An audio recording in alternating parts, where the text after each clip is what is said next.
Ina masu neman kasuwa? Ina masu neman farin jini?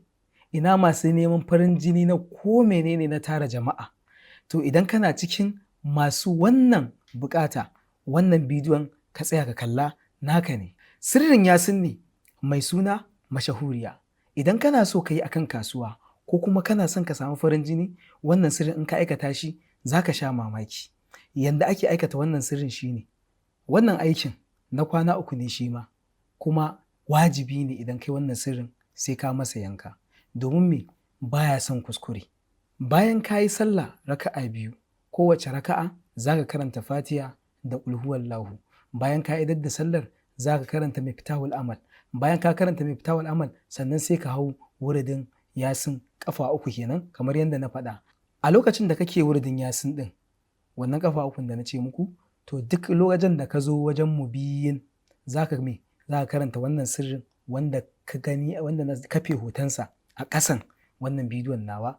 Duk mubin in ka zo za ka karanta wannan sirrin. Duk mubin in ka zo za ka karanta wannan sirrin. A haka za ka yi ta karanta Yasin ɗin har kai guda 3. Bayan ka idar da nafila raka'a 2 za ka karanta Miftahul Amal. Bayan ka karanta Miftahul Amal sai ka hau lazuminka ko in ce wuridinka na suratul Yasin.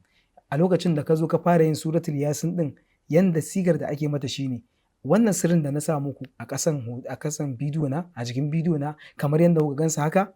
Idan ka karanta Yasin zuwa mubin, kun san akwai mubin a cikin Yasin, to duk inda aka kira mubin kana zuwa kan mubin za ka karanta wannan sirrin da kuka gani, gashi nan sirrin nan a ƙasa, shi za ka karanta ƙafa 66. Duk mubin sai ka karanta ƙafa 66. To jama'a ku kula fa, idan ka zo yin karatun nan na Yasin, kun san Yasin yadda take, kada ka wuce wannan 66 da na gaya maka.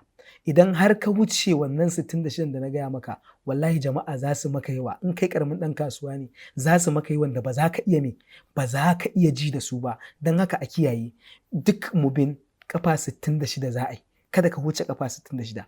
Duk bayan mubin za ka ringa karanta wannan sirrin ƙafa 66. Bayan ka kammala kullum idan ka gama wuridinka wanda za ka yi na rana, kar ku manta ni kwana 3 na ce muku wuridin. Idan ka yi wuridinka na kwana 1, bayan ka gama shi sai ka yanka zakara. Na kwana 2 bayan ka gama shi sai ka yanka zakara. Haka kwana 3 bayan ka gama shi sai ka yanka zakara. To in Allah ya yarda, bijahi sai na Rasulullahi, in dai har ka yi wannan sirrin yadda na gaya maka, to in Allah ya yarda za ka ga jama'a a wurin kasuwancinka na ƙin ƙarawa.